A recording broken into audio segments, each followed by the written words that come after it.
Football, for the love of the game.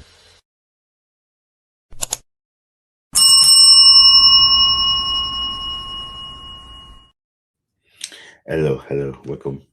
This is my second video today. It's just about the preview. So I want to do it like separately because I don't want to bore our non-Nigerian fans. They want to listen to the daily show. They don't want to listen to the preview of Nigeria and Mozambique. So I just want to do it differently. I've not been doing the tactical preview of the game between Nigeria and Mozambique.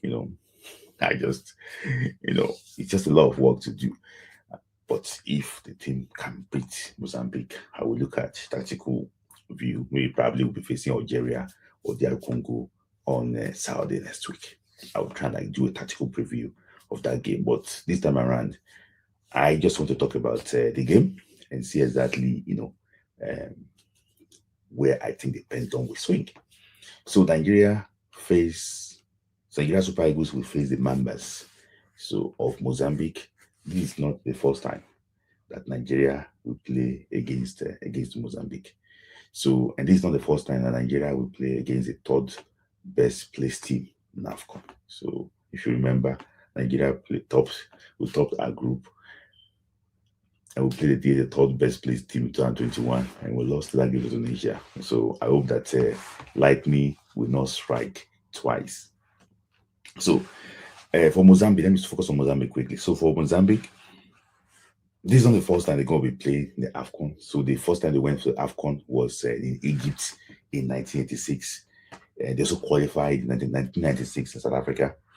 They played in 1998 in Burkina Faso and 2010 in Angola.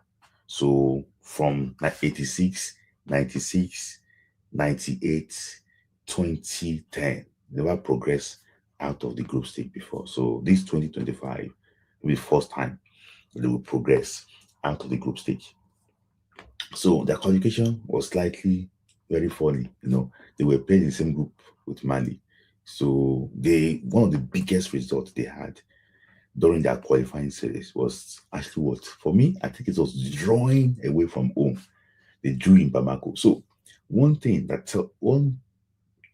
this team is that they can defend and grind that result. If you check their performance against Ivory Coast, they not really lost 1-0.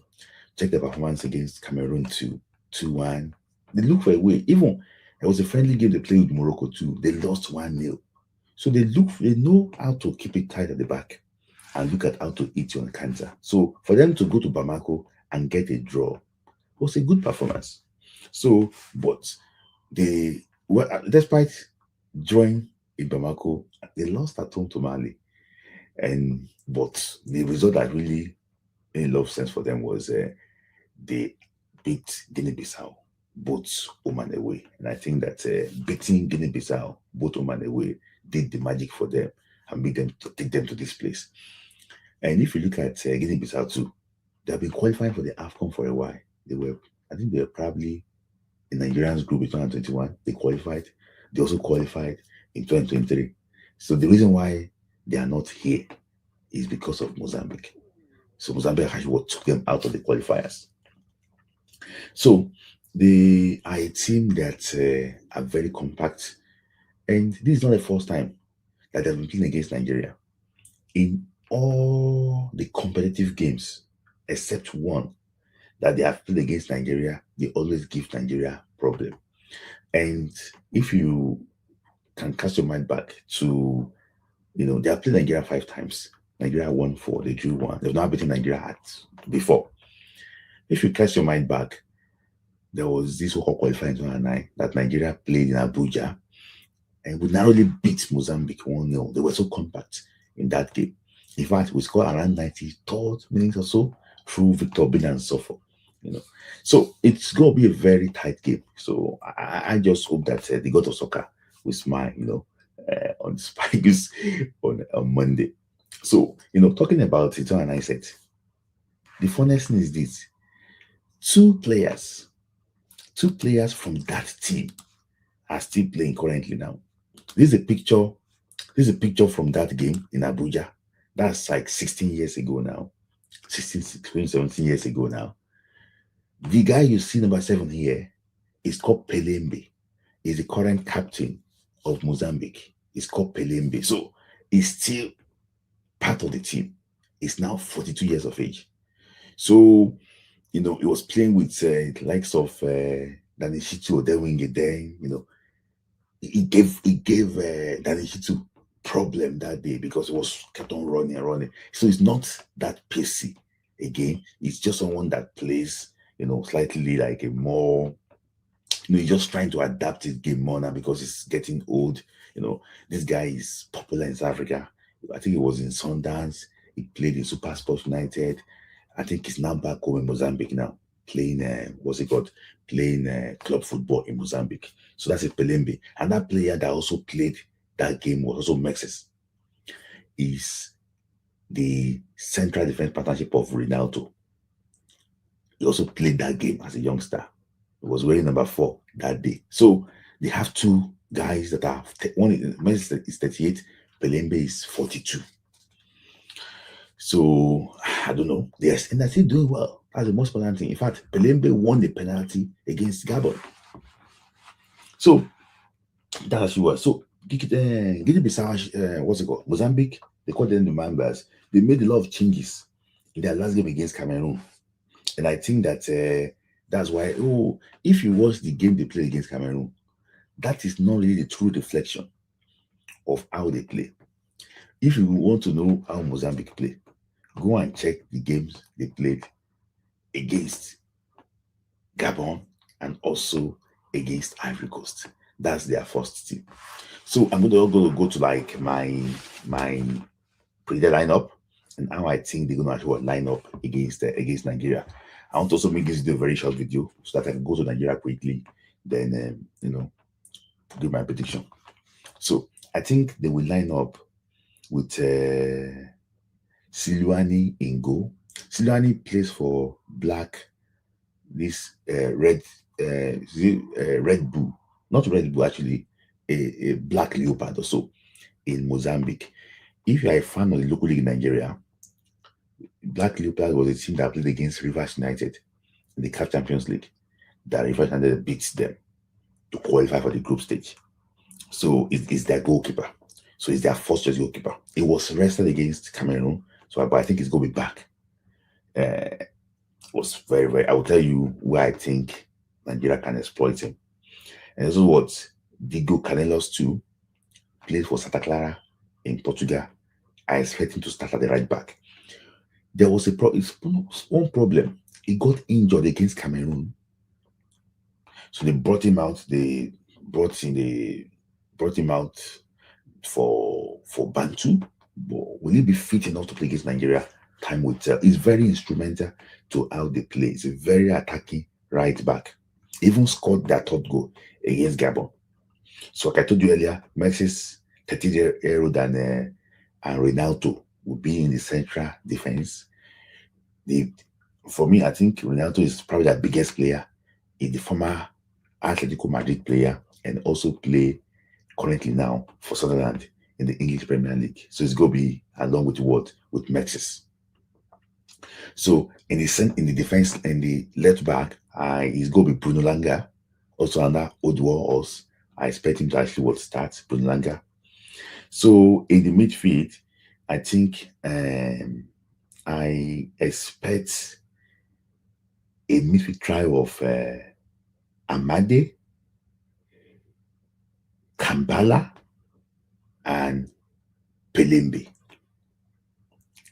So then, because Kambala is probably the guy that he plays in the Kambala plays in the Scottish Championship, so he's gonna screen the defense, and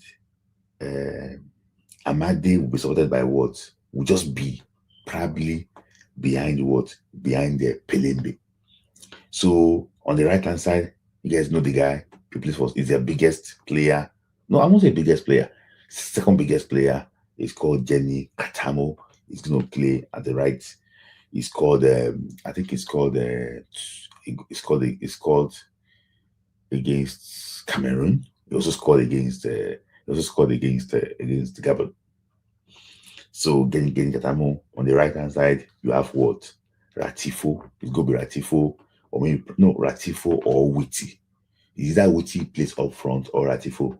Any of those two. So it's going to be Ratifo and actually Witty. So if they could choose around, but I just think that this probably outline of actually what will look like for them. So for Nigeria too, Nigeria also made similar changes in the game against Uganda, the case of Uganda, and I expect another set of changes too in the game against Mozambique because of the players who come in. So based on, I think Eric Shea will disrespect Mozambique because looking at the Mozambican midfield, I don't think they have the capacity to take the midfield away from Nigeria. It will be so based on, it might not be right, but based on what I think Eric Shea might probably approach that game the way he approached Benin Republic in Uyo. He might probably approach the game the way he approached Gabon in the World Cup qualifiers. So I think Stanley Wabali will start and go. I think right back is going to be Bright Size Hamwe. And I think Ajayi will return back alongside Kevin Bassey, out of the defense. I think it might start Sanusi. And the reason why is because I've watched Sanusi against Jenny Katamo in the French, in the Portuguese league. What's it called? Sanusi normally do well against Jenny Katamo. So will Eric Shea look at that and think that, okay, Sanusi, I trust you to handle Jenny Katamo, because if you can stop that Jenny Katamo and Castilla on the right hand side, I think they're going to be in trouble. So for me, okay, maybe probably I'll just go put this Sanusi there. In the midfield, Alex Iwobi, and I think Fred Ndidi, because I think that Eric Shea will be licking his lips that the defense of what's it called, of Mozambique is very weak, and he will want to take Ronaldo out of the game by when you take, because Ronaldo will want to be on Victor Osimhen, and he believes that Ako Adams can cause trouble for Mexis. So I think he'll be thinking that way, and if he to think that way, probably he might go with that formation, the same formation he played against Tanzania. So I think I think he's going to start Chukwueze because of Bruno Langa. Bruno Langa is he can dribble him easily. So I think he's going to start Chukwueze because of Bruno Langa. And Lukman will also come back alongside Akwa Adams and Victor Osimhen. Let me know your lineup. If there's going to be any changes in this lineup, it's going to be Bruno coming in for Zaidu Sanusi, then maybe Onyeka coming in for Samuel Chukwueze. But I just think that Eric Shea will look for a way to, he wants to punish the what's it called, the Mozambican defense line.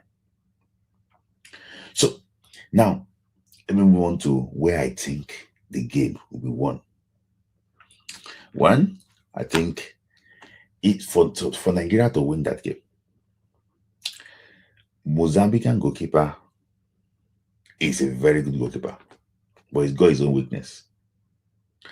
Number one, I think the guy normally spills shots easily. So if we give him a long range shot, he spills shots easily.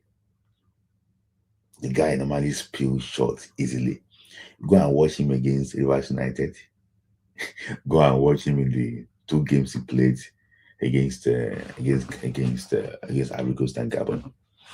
He spills shots, but he can jump around, but for him to handle the ball, he spills shots. So if Osimhen can time his run very well, maybe a shot from Ndidi, a shot from Lukman or anywhere, Osimhen just time his run very well for that rebounds, I think we can score from there. If Eric is listening, he should learn from that.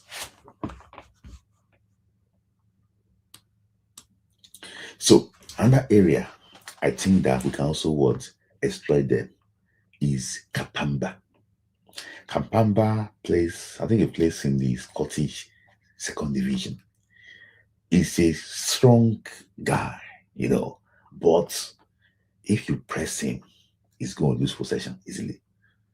So I also think that we can also exploit that area. So if you try and win the ball early, you attack them.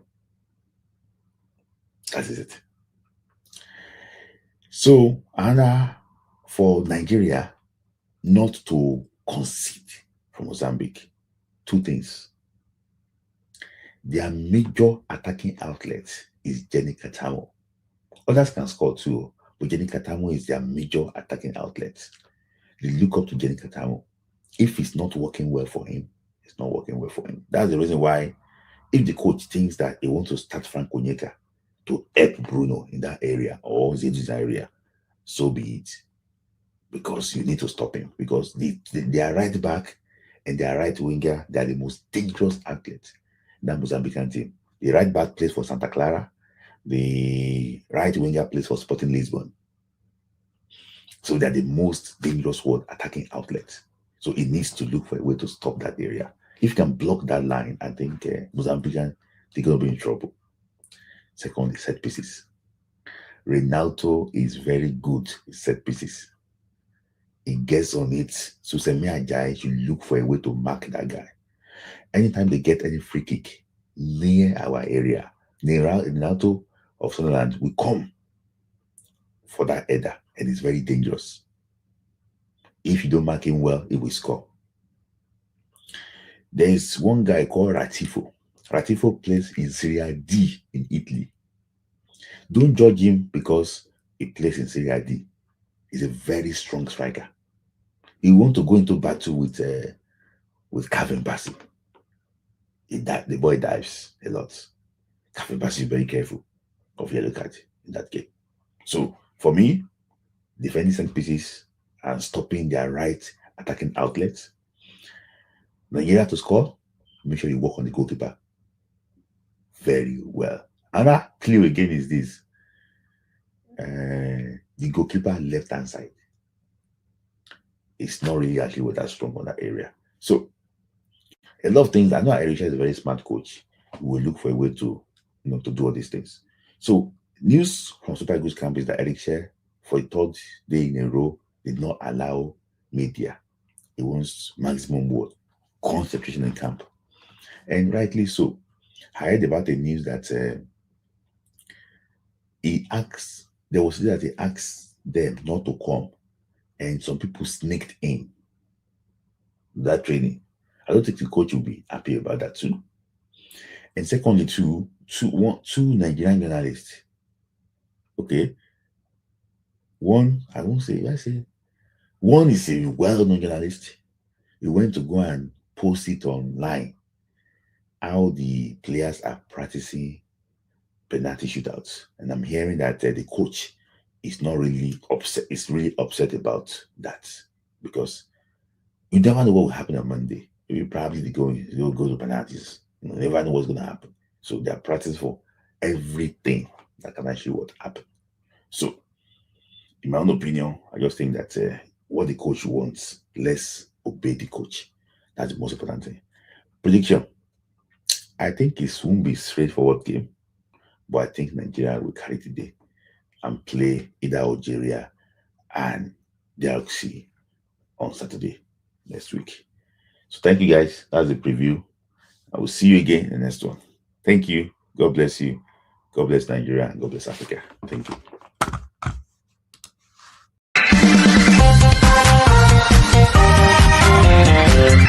Dance football.